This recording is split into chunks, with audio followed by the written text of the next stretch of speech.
Hola, ¿cómo están? Bienvenidos a al noveno programa de la segunda temporada de Educación y Tecnología. Soy Marcelo Taylor, especialista en tecnología educativa desde Buenos Aires, Argentina. En el programa de hoy no van a estar ni Alexandra ni Paola, las co-conductoras habituales. Me va a estar acompañando en este programa Jonathan Casagrande. Él es profesor de escuelas técnicas y lo vamos a tener en el programa del día de hoy acompañándonos. Hola Jonathan, ¿te podés presentar a la audiencia? Bien, buenas tardes. Mi nombre es Jonathan, efectivamente. Soy profe en escuelas técnicas de la provincia de Buenos Aires. Actualmente trabajando en Escuela Técnica número 9, Colegio San Vicente de Paul y Escuela Técnica 5. Soy técnico electrónico como mi formación de base y abordamos las materias de laboratorio de hardware, laboratorio de sistemas operativos y fundamento de modelos circuitales, atravesando toda la tecnología disponible para cambiar nuestra práctica docente. Mi objetivo desde las clases que imparto es tratar de hacerle ver a los chicos que hay una realidad distinta a las clases típicas que estamos acostumbrados, aquellas clases magistrales donde el docente era el que tenía total conducción, y hacerlos partícipes de su proceso de formación para que sean también quienes desde su lugar cambien su realidad y tengan una formación mucho más completa. Tratamos de cruzar todos los contenidos de lo que es ciencias de la computación y de lo que es electrónica mediante la utilización, en este caso, en este año puntualmente, de la plataforma de código abierto Arduino, y a su vez también programando con Python. Así que bueno, eso es básicamente lo que estamos haciendo. Tenemos proyectos también en camino de impresión 3D con la gente de Técnica 9, así que estamos trabajando en eso. Para mí es un gusto participar con ustedes, compartir este ratito de espacio para aquellos que nos encanta la tecnología educativa. Está muy bueno, así que bueno, bienvenidos y gracias por el espacio. Gracias, Jonathan. Así que bueno, hoy de estreno de co-conductor. Bueno, como todos los programas, vamos a tener dos invitados.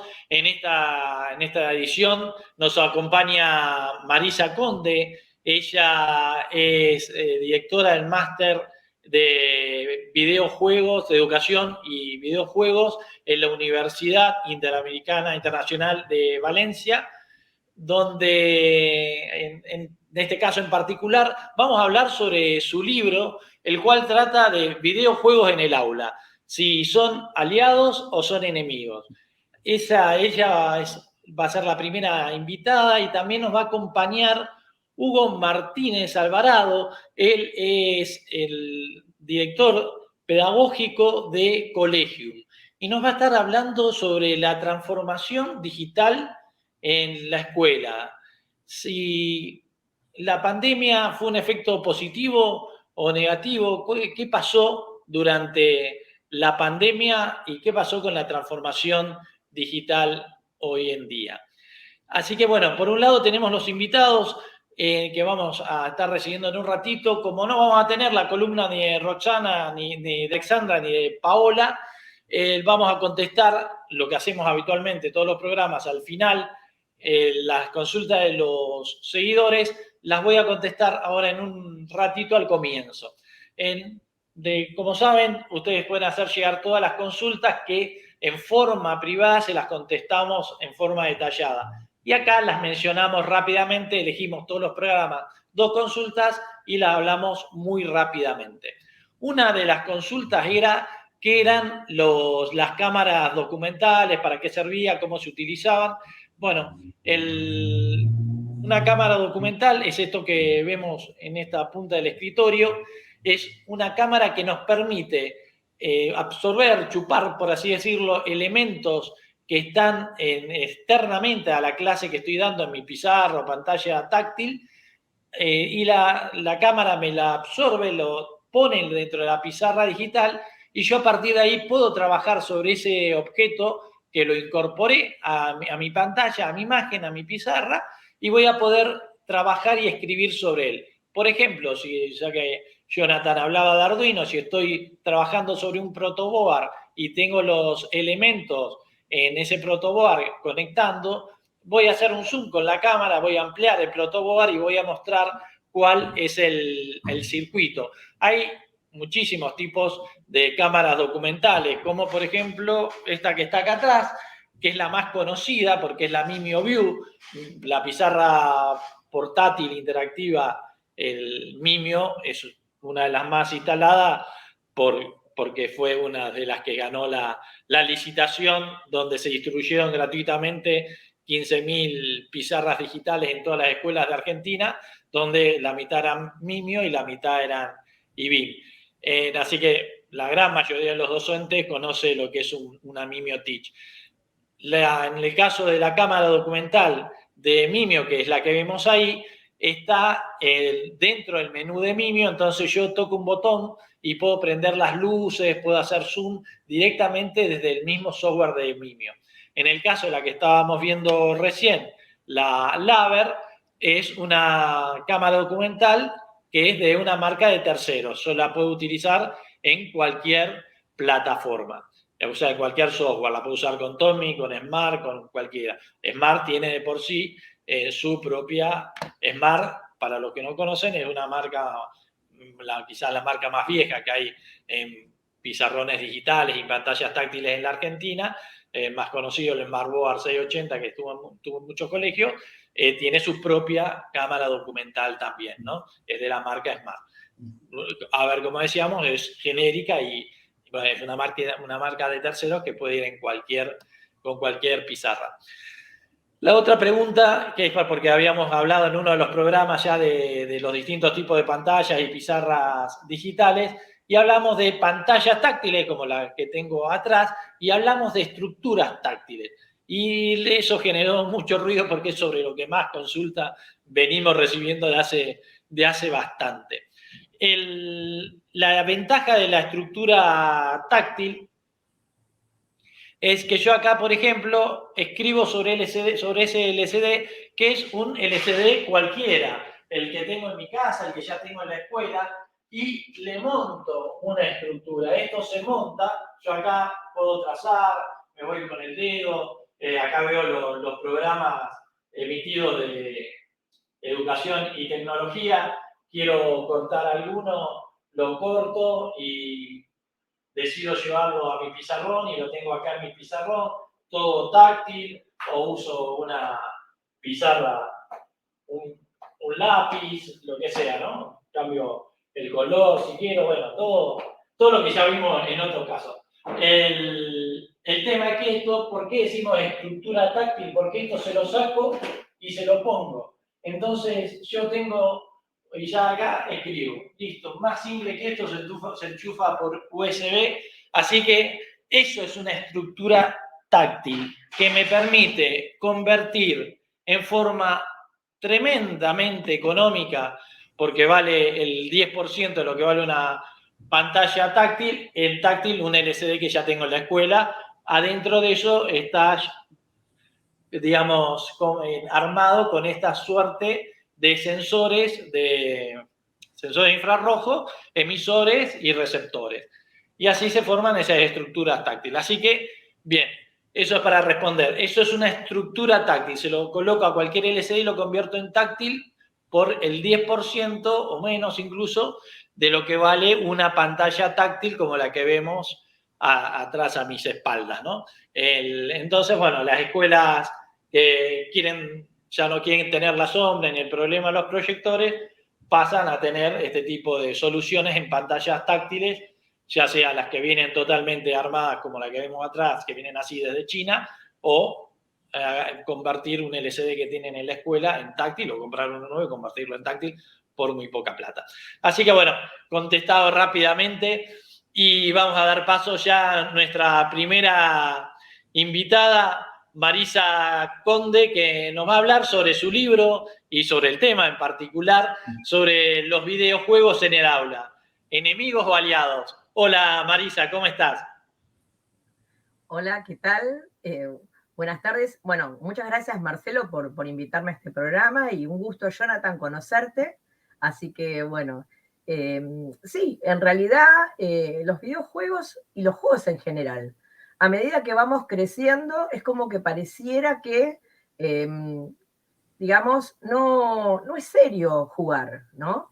Y la realidad es que nuestros aprendizajes, nuestros primeros aprendizajes en la escuela, si uno se remonta cuando estaba en nivel inicial, todo aquel aprendizaje que, digamos, aprendimos en las salitas, es la que perdura, uno evoca y recuerda esos aprendizajes. Pero bueno, a medida que vamos creciendo, parece que eso es decir mala palabra, ¿no? Pensar en jugar, pero nosotros lo que proponemos es jugar trabajando con los contenidos. Yo armé una presentación pequeñita, así que se las voy a compartir. Es una presentación, bueno, a ver si puedo, porque no son diapositivas, entonces acá, compartir pantalla, espero que lo puedan ver. Me dicen si está perfecto. Bueno, entonces hablamos esto al principio del juego. ¿Qué es el juego? El juego nos invita, es una actividad placentera que provoca la risa y trabaja con las emociones, ¿no? Nosotros cuando jugamos estamos contentos, nos emocionamos y se produce algo que es la inmersión. Uno cuando está jugando se olvida del resto del mundo, ¿sí? No importa el tiempo horario, no importa el lugar, estamos jugando y nos olvidamos. Qué bueno sería que esto suceda en la escuela con los temas, ¿no? Cuando uno está aprendiendo. ¿Qué hace el juego? El juego, bueno, cuando se fusiona con la tecnología, refuerza todo lo que tiene que ver con esta función que es compensadora de desigualdades, que es integradora, que es rehabilitadora, porque justamente facilitan los procesos de inserción social. La cooperación, hoy por hoy los juegos son muy cooperativos, ¿no? Hay juegos individuales, pero se juega en red. Y los procesos de comunicación y justamente la competición por equipos. Y si uno piensa justamente en las estrategias que están basadas en juego, bueno, hay mucha letra escrita sobre estas cuestiones que tienen que ver con todo lo que produce el juego, ¿no? Que recién lo venía diciendo. Y también una cuestión de compensación. A mí me gusta este término de compensar. ¿Por qué? Porque otro me aporta aquello que a mí me está faltando, ¿no? Eso cuando uno está jugando, y en realidad debería ser así en la escuela, trabajar y aprender de forma colaborativa. Y dentro de las estrategias de aprendizaje, cuando uno trabaja con los juegos, hay diferentes niveles de adquisición. Como ustedes ven, ahí se distinguen 4 niveles en los que uno, a medida que va avanzando y va aprendiendo y va provoca la inmersión en ese mundo, como que se desarrollan diferentes habilidades. Normalmente, cuando un nivel no lo puede pasar, lo que hace es superarlo, tratar de buscar, o sea, ahí se desarrolla el pensamiento lateral, busca otra forma, porque se da cuenta que si repite lo mismo, no lo va a poder lograr. Entonces empieza a pensar en estrategias para abordar, digamos, el desafío. Inclusive lo que hacen los jugadores es hasta googlear, ¿no? Ver los youtubers a ver cómo resuelven determinado reto. Y intentan una y otra vez resolverlo y poder, como se dice en el término de los gamers, darle vuelta, ¿no? Poder terminarlo. Y en estos niveles de adquisición, digamos, justamente primero tiene que ver con lo que es la práctica, digamos, estas etapas lo instrumental. Y después esto va mutando porque empiezas a ver otros análisis que hace el jugador, que tiene que ver con enfoques diferentes de causa-efecto, del funcionamiento de este mundo, ¿no? De este mundo en el que está inmerso. Y si nosotros hablamos de videojuegos y hablamos de gamificación o, bien dicho, ludificación, ¿no? Tenemos como diferentes formas de trabajar con los juegos. Uno es el aprendizaje basado en juegos, el ABJ, que tiene que ver con que lleva un juego. Pero ojo, este juego yo previamente como docente lo tengo que jugar, tengo que planificar, tengo que pensar en mis objetivos, pensar, bueno, justamente qué contenidos curriculares se encuentran en ese juego, cómo, de qué manera yo puedo trabajarlo con los estudiantes. Y recién ahí yo llevo el juego al aula. O sea que no es que el docente lleva un juego y dice, bueno, a ver qué aprendieron, porque eso no es justamente lo que propone la BJ. Y además, algo que es fundamental es lo que se llama comúnmente el ticket de salida o las preguntas, ¿no? Que uno debe hacerle a los estudiantes respecto a qué aprendieron, cómo estaban, en qué condiciones antes de jugar, si el juego le aportó conocimiento, si no le aportó nada. Bueno, este tipo de reflexión hay que hacerla, porque si no quedaría como jugamos un jueguito, y no es así. Digamos que uno espera que haya un aprendizaje o un refuerzo de aprendizaje. En cambio, la gamificación es otra cosa, es trabajar con contenidos que no es llevar un juego. Puedo llevar un juego, pero digamos que no es llevar un juego, sino que poner en un estado de juego, aplicando reglas, aplicando dinámicas, cuestiones que no son precisamente juego, pero siempre con una cosa principal, que es la narrativa. Yo tengo que armar una historia que, digamos, sea el hilo conductor para desarrollar justamente los retos y los desafíos que voy a imponer. Porque si no, no tiene sentido. ¿Por qué se van a enganchar mis estudiantes justamente a resolver desafíos y retos si no hay una historia que amerite y que justamente los motive a hacerlo? Y dentro de esto se utiliza, por ejemplo, los rankings, se utilizan las insignias, pero están dadas dentro de un contexto con un armado especial. No estoy gamificando si yo solo hago una trivia descolgada o si yo doy medallas, porque sí, sino que todo esto tiene que estar orquestado y armado en un proyecto.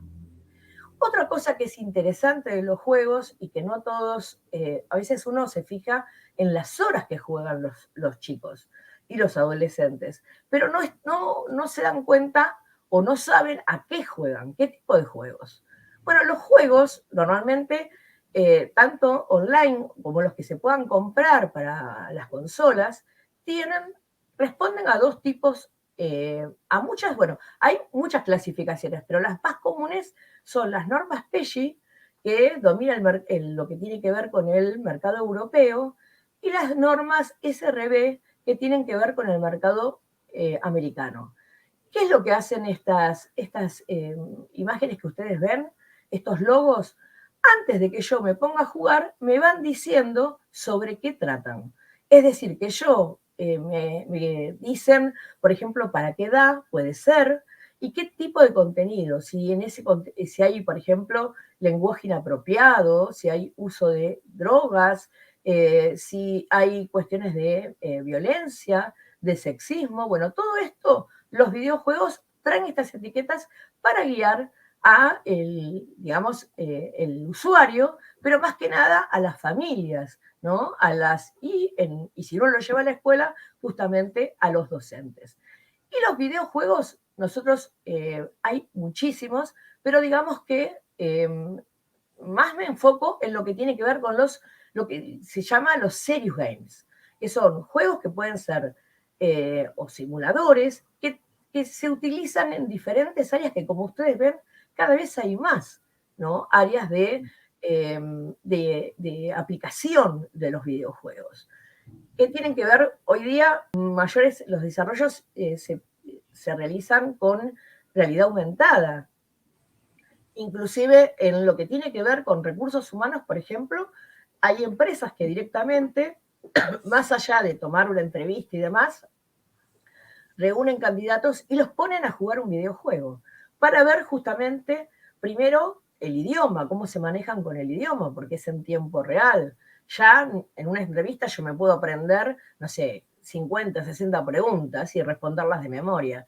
Pero en estado de juego tengo que saber y justamente tengo que comprender y hablar el idioma que digo saber. Y además lo que se busca es la colaboración. Los juegos que se juegan tienen que ver con o un naufragio, cuestiones de ayuda al otro y ver cómo se desenvuelve en equipo. Tienen esta composición los Serious Games, que yo no las voy a nombrar porque Marcelo si no me va a correr con el tiempo, entonces, pero digamos que yo les voy a dejar esta presentación para que ustedes después la puedan ver. ¿Qué aportan los Serious Games, estos videojuegos? Bueno, que aumentan el compromiso y la motivación, que facilitan esta reflexión profunda, que es una práctica real y segura, porque hay Serious Games y hay simuladores en los que yo puedo trabajar en contextos de peligro, pero sin que yo corra peligro, es decir, en escenarios que tengan que ver con un conflicto bélico o un derrame de petróleo, o cualquier tipo de escenario en el que yo, de modo protegido, pero estoy inmersa en ese mundo, puedo jugarlo. Y aumentan justamente la empatía y la resiliencia, el ponerse en el lugar del otro. En modo creación podemos trabajar con todos estos motores que son sencillos, están en primera línea, digamos, los más sencillos. Movit, por ejemplo, es un desarrollo de docentes de la provincia de Córdoba, de Villas Casubi, y sin programar, sin saber programar, yo puedo crear un videojuego. Porque lo que proponemos nosotros y lo que yo propongo en el libro es que preparemos materiales diferentes para estudiantes diferentes. Algo que decía Jonathan cuando hablaba de en lo que él trabajaba, en robótica, en lo que tenía que ver en programación y en Arduino. Entonces se trata de trabajar de otra manera. Y en los que ustedes ven abajo, ya estos sí son en programación, pero digamos que la curva de aprendizaje no es tan compleja. Claro que hay que formarse, porque esto es importante, ¿no? Formarse y armar equipos, porque nosotros, mismo yo me desempeño en la universidad y trabajamos con estudiantes, ¿no? O sea, es toda esa experiencia, ese bagaje de experiencia que tienen los estudiantes, utilizarlos en el buen sentido para que ellos mismos propongan prototipos. Puede ser que el docente cree su juego con su contenido o que directamente en equipo puedan trabajar y hacer un desarrollo. ¿Qué necesita? Y como algunas preguntas que uno nos haría para, como docente, qué es lo que tendría que hacer. Y con respecto al contexto pedagógico, me tendría que preguntar, bueno, ¿cuál es la materia, la asignatura? ¿Quiénes son mis estudiantes? ¿Dónde van a llevar adelante esta propuesta? Después, con respecto a los propósitos, ¿qué se busca en esta actividad? Bueno, hay montones de preguntas con respecto a los contenidos. ¿Cómo puedo secuenciar el aprendizaje? ¿Qué subtemas distingo? Y en las columnas que ustedes ven, en los laterales, es como la parte central está en blanco y yo puedo ir y venir y abordarlo desde diferentes formas. O sea, no hay un orden. Sí hay un orden en el contexto pedagógico, en la meta y en el objetivo. Casos de nivel, yo los llamo casos de éxito de nivel.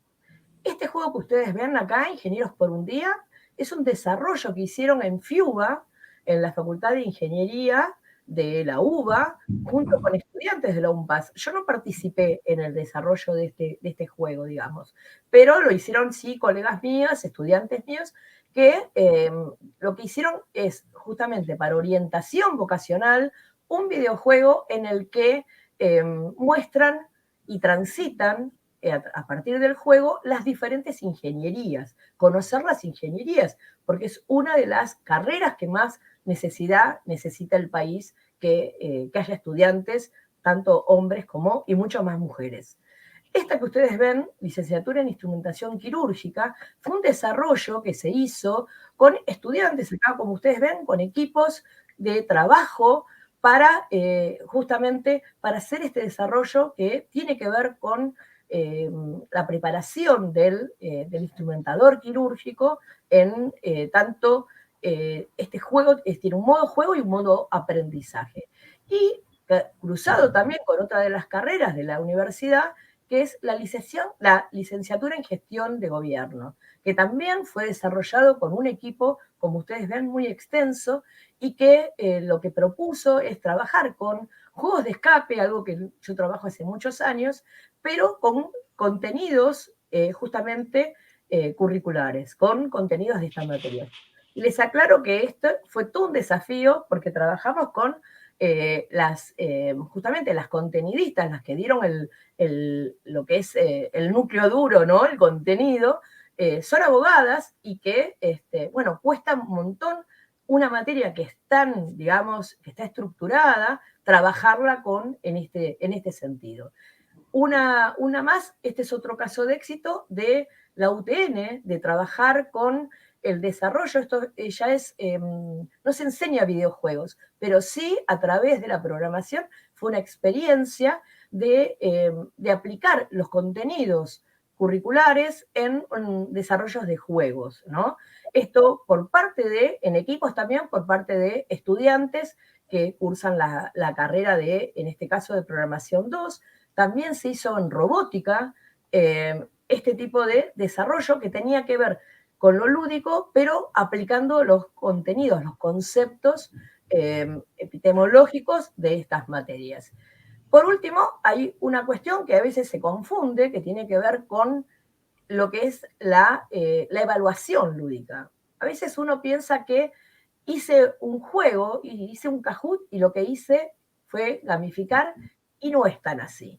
La realidad es que cuando uno, digamos, si todo esto está dentro de una narrativa, hay todo un trasfondo, y yo aplico una de estos software, bueno, que justifique, digamos, que estén en ese momento, sí es una gamificación. Si no, lo llamamos actividades interactivas o evaluaciones lúdicas, que tienen otro sentido, porque son hechos aislados y como animan a los estudiantes, a veces se piensa que estoy gamificando. En realidad, por eso digo, hago esta aclaración y esta separación entre lo que tiene que ver con la gamificación y la evaluación lúdica. Y otra forma de trabajar también tiene que ver en cómo proponemos los trabajos. En este caso que ustedes ven acá, esto fue una investigación, un segundo parcial, un parcial domiciliario, que yo les propuse a los estudiantes. Perdón. Marisa, si podemos ir cerrando para dar paso a Hugo. ¿Cómo no? Lo último que digo, en vez de pedir una monografía, esto tiene que ver con pedir otro tipo de desarrollos, ¿no? Que pueden ser lúdicos, trabajados, creados por los estudiantes con los contenidos disciplinares. Ya voy descompartiendo. Bueno, súper interesante. Nos quedan las preguntas para dentro de un rato, dentro de lo que nos quede para el final. Ahí del canal nos autorizaron unos minutos más porque veíamos que se extendía, así que nos autorizaron unos minutitos más, así que vamos a tener unos minutos más al aire. La clase digital, un puente entre la educación y la tecnología. Desarrollo, comercialización e implementación de soluciones tecnoeducativas. Pizarras digitales, laboratorios digitales, robótica, pantallas interactivas, software, plataformas, bibliotecas y todo lo necesario para la transformación de la educación. La clase digital Argentina-Paraguay.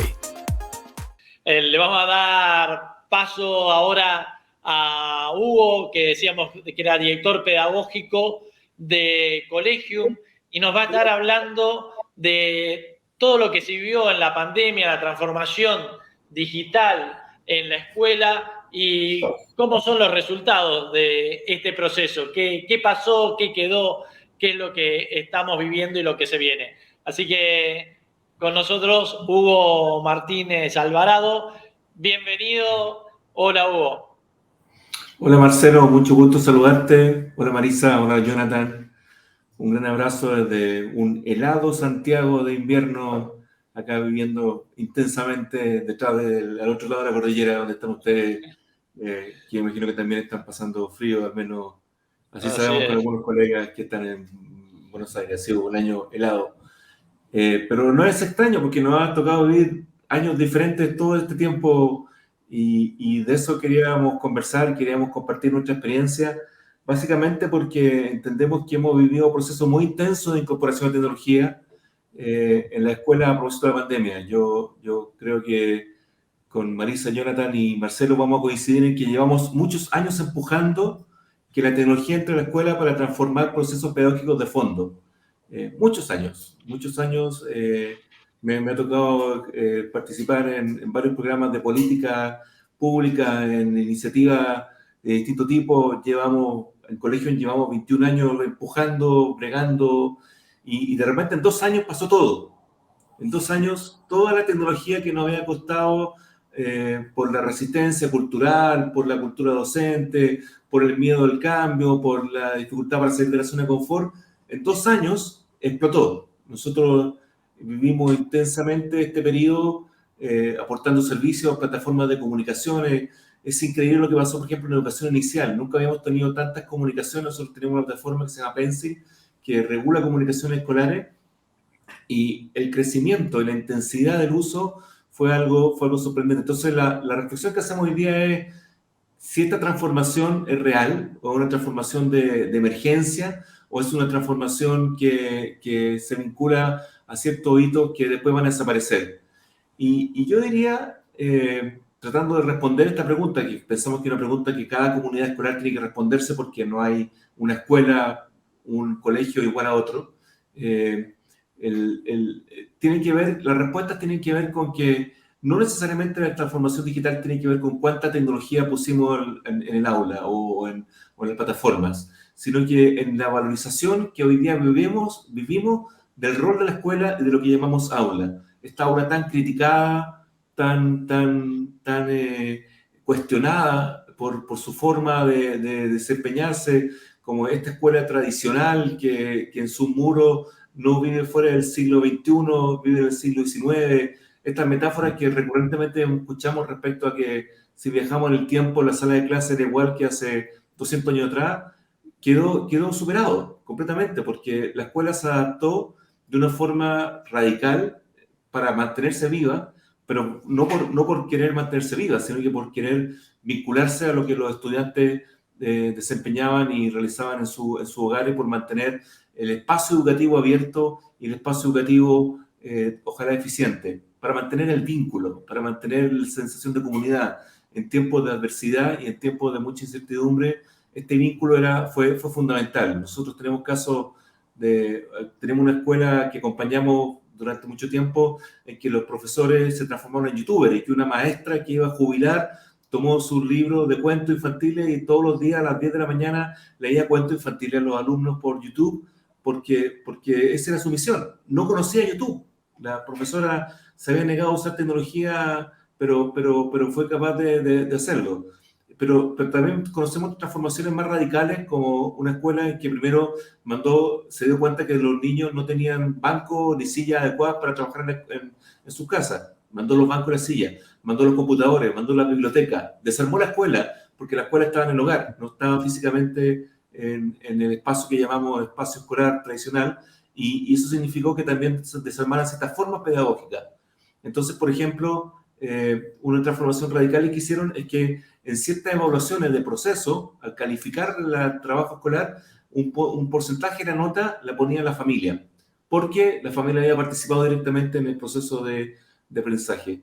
Esta transformación es radical, y nosotros creemos que más que cuántas plataformas o cuántas tecnologías pusieron a disposición, es el rol que la escuela interpuso. Y ahí me atrevo a hacer un par de reflexiones, y quizás sea más interesante que conversemos sobre el tema, porque es un tema que nos ha tocado a todos de distintas formas. Una es que yo creo que hay 3 cosas que creo que hemos vivido una suerte de saturación. Mucha pantalla, mucho Zoom, mucho aula virtual, Y en los espacios de reencuentro, lo que ha pasado en distintos colegios de Latinoamérica es que han habido distintos tipos de reacciones. O sea, esto es inédito. Los niños quieren volver a clases. Los mismos niños que hace 3 años atrás solo querían llegar a las vacaciones, hoy día solo no quieren tener vacaciones. O reclaman si es que la escuela cancela porque el aforo, porque hubo un contagio, un contacto estrecho. Y entonces nos damos cuenta que la tecnología, por muy eficiente que sea, por muy buen desempeño, por muy buena usabilidad que tenga, tiene limitaciones, pero tiene, en nuestro juicio, tres ámbitos en los que va a permanecer, que va a trascender, y que lo menciono brevemente para ver si podemos generar una conversación con quienes nos ven entre nosotros. Uno es las comunicaciones escolares. O sea, la libreta de nota en que el profesor anotaba las comunicaciones para la escuela, para los alumnos, para que las familias leyeran en la noche, las devolvieran al otro día, así que se acordaban. Eso está superado. No solamente porque hoy día las tecnologías nos permiten ofrecer comunicaciones escolares mucho más eficientes, sino que porque además nos permiten tener mayor nivel de interacción y mayor nivel de participación. Entonces, hoy día con un clic una familia puede dar un permiso o adherir a una consulta o participar de algún proceso educativo. Y la agenda es dinámica y las cosas cambian a una cierta velocidad que solamente plataformas tecnológicas como las con las que nosotros trabajamos permiten hacerla eficiente. Para nosotros al menos esto no es solamente un desafío, sino que es un desafío permanente de pensar cómo enriquecemos las comunicaciones escolares. Porque hoy día el proceso no es solamente de transferencia de información, de datos, sino que probablemente queremos tener retroalimentación, queremos tener participación, queremos tener información de lo que está ocurriendo en el hogar para poder documentarlo. La segunda tiene que ver con la gestión digital de contenido. Me suma a las experiencias que Marisa señalaba, no solamente porque hoy día ya no podemos limitar los contenidos a una biblioteca que está en la escuela, a una enciclopedia, sino que los contenidos están disponibles en plataformas de aula virtual y se enriquecen las experiencias de contenido. O sea, yo no tengo el nivel de especialización de Marisa, que habla con mucha más propiedad que yo, pero sin duda alguna los videojuegos generan experiencias de contenido que al vincularse al currículum tienen un impacto mucho más interesante que probablemente experiencias tradicionales de guía, de ficha, de circulares, de formas tradicionales de impactar. Entonces los contenidos tienen una nueva vida, un nuevo valor, no solamente porque los tuvimos que disponibilizar de otra forma, sino que porque al disponibilizarlo enriquecemos la experiencia de lo que hoy definimos como contenidos. Y el tercer elemento que me parece fundamental es el desafío de la evaluación de aprendizaje, que aquí hay un ámbito, todas las formas tradicionales, la prueba tradicional con los ítems abiertos, el resumen de la lectura personal, el informe de investigación, probablemente hoy día no resuelve los distintos formatos, formas, ritmos y estilos de aprendizaje que vivimos durante la pandemia, porque durante la pandemia, si bien teníamos una oferta estandarizada, también teníamos oferta diversificada, y por tanto la evaluación tiene que ser diversificada.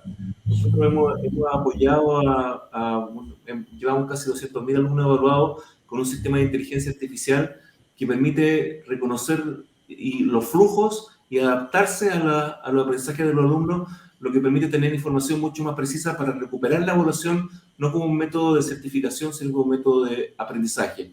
Y en ese sentido hay un desafío enorme porque la evaluación hoy día no puede hacerse preguntando cosas que se pueden aprender de memoria, sino que tiene que hacerse a partir de diagnósticos más fluidos y a partir de interrogantes que permitan que los alumnos tengan más nivel de análisis, más habilidades superiores, más habilidades del siglo XXI, como le llaman algunos expertos. Entonces yo creo que vivimos un momento complejo y paradójico, porque nunca habíamos tenido tanta valorización de la escuela. O sea, muchos millones de familias en el mundo se dieron cuenta de la compleja tarea docente porque tuvieron que simularla en casa, y eso no fue fácil, especialmente con los alumnos más pequeños.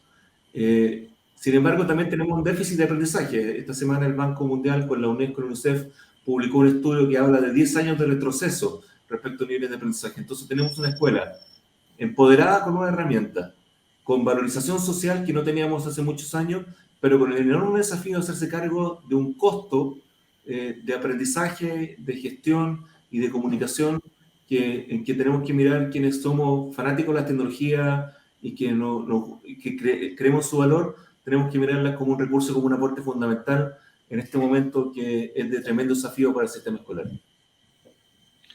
Sí, sin duda, como decías, Hugo, también lo que es cierto, ¿no? Que lo venimos tratando en los distintos programas, la gran brecha que generó todo el paso de la pandemia, así como mencionabas el paso del docente a youtuber, que se convirtió en youtuber, o las escuelas que movilizaban sus propios elementos como para llevar la escuela a cada casa, pero sin duda la brecha se profundizó y queda un gran desafío de cómo reincorporar a todos esos alumnos, y los índices que uno escucha y ve y los que se publican acá en Argentina son tremendos, muy, muy angustiantes para lo que viene, ¿no?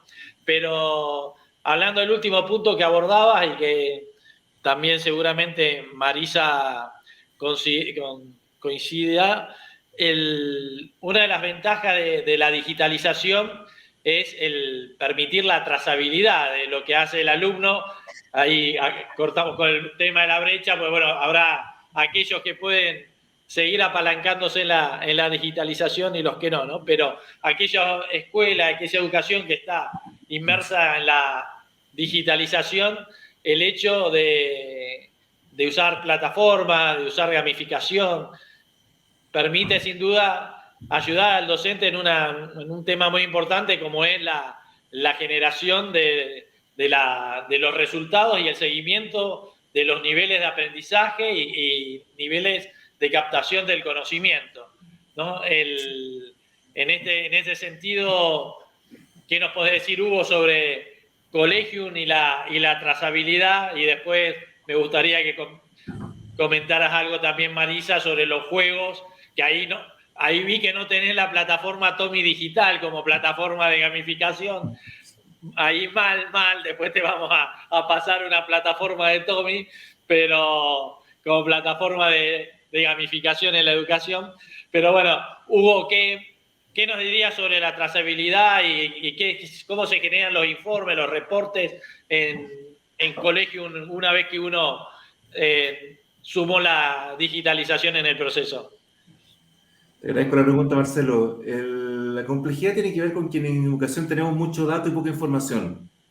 O sea, hay muchos reportes de asistencia, informes de personalidad, calificaciones y hoy día mucha trazabilidad, mucho más que nunca. Sabemos quién se conectó, sabemos quién no se conectó, sabemos cuánto tiempo estuvo conectado, qué respondió, qué no respondió. Entonces, por ejemplo, para nosotros es importante el informe del error. Detectar no solamente la respuesta correcta, sino que detectar los patrones de respuesta incorrecta para hacer el trabajo que hacemos nosotros, que es transformar el dato en información valiosa y pertinente para toma de decisiones. Lo que hacemos básicamente es tomar la información que la escuela genera sin darse cuenta, que registra sin darse cuenta, y devolverla en sistemas, por ejemplo, de pronóstico preventivo de situaciones escolares de crítica. O sea, podemos vincular asistencia con notas, con otros parámetros y tener alerta temprano de niños que eventualmente podrían tener riesgo de abandono del sistema escolar. Esa información está disponible, pero muchas veces no hay tiempo ni capacidad de procesamiento de esa data para transformarla en un informe que permita ese tipo de reporte. O, por ejemplo, diferenciar los niveles de avance en distintas habilidades.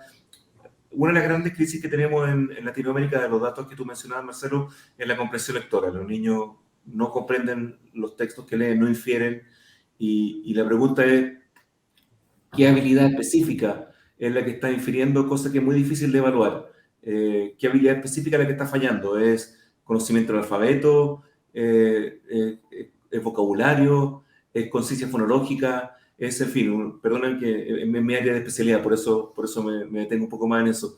Pero lo que hacemos entonces es transformar a través de sistemas de información y reportería con paneles, perdón, el frío de Santiago, con paneles de información podemos presentar en forma sinóptica elementos analíticos para que, por ejemplo, un maestro sepa qué familias están contestando una comunicación escolar crítica, vital, y qué familias no lo están contestando. Y lo hacemos con herramientas que cuidan la privacidad, la seguridad de datos y evitan ciertamente la exposición de imágenes que no queremos que fluyan por las redes en forma indiscriminada. Bien, y Marisa, que la verdad el tema de los videojuegos siempre es sumamente atrapante. Recordamos que todo lo que comentaste lo pueden ver en el libro que publicaste de videojuegos en el aula y a su vez que también tiene código QR para que uno se pueda descargar juegos y demás, ¿no? Pero siendo el tema de la pregunta, ¿cuál de los juegos, o sea, qué tipo de trazabilidad generan los juegos para los docentes que generen valor para que el docente pueda hacer un seguimiento de sus alumnos? ¿Cómo ves esa parte? Sí, en realidad, bueno, como decía recién el doctor Hugo, respecto a que tenemos mucha información, pero no el procesamiento justamente de los datos, ¿no? Tenemos datos y no tenemos información que nos pueda nutrir. La realidad es que también, digamos que los juegos, nosotros desde el año pasado, desde la UTN, en el 2020, hicimos todo un repositorio de juegos justamente con la idea de que los docentes se animaran a utilizarlos. Lo que hemos visto también fue horas y horas de exposiciones docentes en las que hablaba, y que había poca participación de los estudiantes. Entonces, hay juegos que me permiten justamente recuperar estos datos, pero la realidad es que lo que necesitamos es que haya un cambio en la didáctica. Por un lado, formación de los docentes para utilizar estos juegos, estos diferentes juegos, proponer esto que se hablaba de justamente la falta de comprensión, ¿no? Hay muchas herramientas interactivas que me permiten, que son lúdicas, pero que me permiten, digamos, yo les llamo evidencias de lectura, ¿no? De pronto son actividades que uno las puede preparar o hasta inclusive que no sea siempre que el estudiante consuma, sino que produzca, puede producir este tipo de contenidos y justamente para poder producirlos necesita la lectura, necesita la comprensión. Entonces hay un trabajo diferente. Entonces, lo que yo creo es que por un lado está la utilización de los juegos comerciales con una planificación, con objetivos, y por otro lado está esto de trabajar con herramientas, primero que el docente las conozca, que a su vez las enseñe a utilizar y que los chicos puedan producir materiales que enriquezcan, que se intercambien, ¿no? Que haya repositorios de producciones de los propios estudiantes. Y y así el docente va a poder tener una lectura diferente también de los alcances de los estudiantes. Bárbaro, perfecto. Jonathan, para redondear de todo esto que viste vos en tu labor docente y que estás en el día a día en la lucha y sobre todo por el lugar y la temática en la que estás en el día a día con los alumnos y en el tratar de retenerlos ahí, que vuelvan a clase, que estudien. ¿Cómo ves la aplicación de los videojuegos? ¿Cómo ves la aplicación de las plataformas? Bien. Desde tu lugar de docente, una reflexión de 2 minutos, pues nos vienen Bien. diciendo de todo desde control. Por el tema de las plataformas, está muy bueno, es muy productivo, pero tenemos la problemática, al menos lo que yo veo, de muchos docentes que se niegan a querer aprender la utilización. Por otro lado, docentes que dicen no tener la capacidad económica de, por ejemplo, acceder mínimamente a un celular con conectividad a Internet. Y tenemos también una realidad que es la brecha tecnológica que existe, porque en mi caso, por ejemplo, nací con la tecnología. En el caso por ahí de compañeros de trabajo que ya están más próximos al retiro que a empezar, son otra generación y les cuesta por ahí incorporar de prepo, porque en definitiva fue así en el contexto de la pandemia, la tecnología. Y Por otro lado, dentro de nuestra querida Latinoamérica, tenemos el gran problema que es la cuestión económica también de poder implementar. No todas las escuelas cuentan con los mismos recursos, con conectividad, y por más muchas veces que el dinero esté disponible, hay a veces que no llega la información precisa para que el proceso de implementación sea exitoso, porque no es cuestión de tirar la plataforma o tirar equipos informáticos para que los chicos puedan desarrollar, supongamos, un juego dentro de la institución, sino todo el acompañamiento también que hay de fondo en capacitación para que esos recursos tengan una utilidad real. Por ejemplo, en donde estoy trabajando, la parte de programación predilecta es Scratch y es hacer juegos vía Scratch, por ejemplo.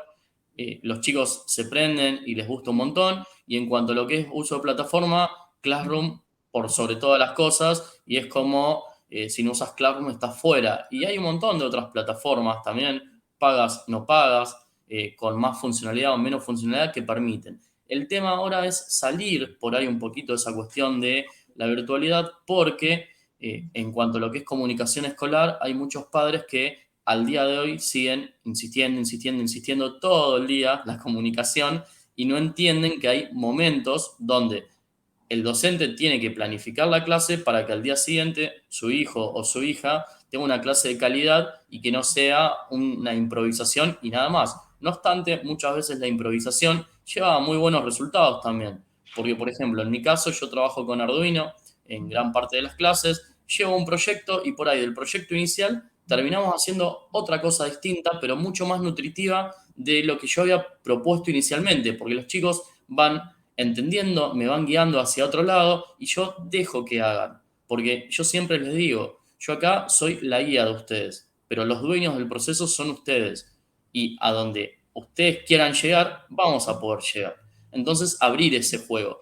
Por eso me parece que la tecnología está muy buena de aplicar en ambos casos, por el lado de videojuegos, en el caso de las plataformas, pero siempre buscando un norte y siempre dejando a los chicos, que en definitiva son los reales interesados, que ellos puedan decidir su proceso formativo dentro de los lineamientos, obviamente, que nos obligan, en el caso mío, por ejemplo, Dirección General de Cultura y Educación, en cuanto a contenidos académicos obligatorios, ¿no? Bien, perfecto. Ya nos tenemos que ir sí o sí.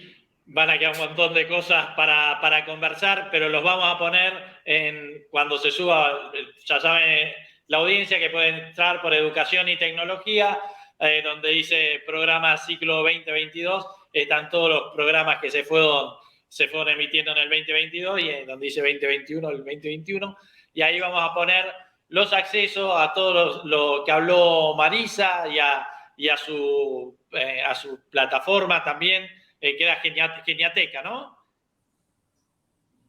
Bien, y Hugo, para que vean todo lo que brinda Collegium en las distintas etapas del proceso de transformación digital de la escuela. Así que bueno, gracias Jonathan por acompañarnos, Marisa, Hugo, y bueno, el tiempo fue tremendamente escaso, seguramente tendremos otra oportunidad para ir profundizando. Así que bueno, nos vemos, recordamos que salimos por TIC TV de Paraguay, por Documa de Colombia, por las redes de varios docentes influencers que prestan sus redes para retransmitir, y más allá del canal de Somos Formosa por Flow TV. Bueno, muchísimas gracias a todos y nos estamos viendo el miércoles que viene. Gracias. La clase digital, un puente entre la educación y la tecnología. Desarrollo, comercialización e implementación de soluciones tecnoeducativas. Pizarras digitales, laboratorios digitales, robótica, pantallas interactivas, software, plataformas, bibliotecas y todo lo necesario para la transformación de la educación. La clase digital Argentina-Paraguay.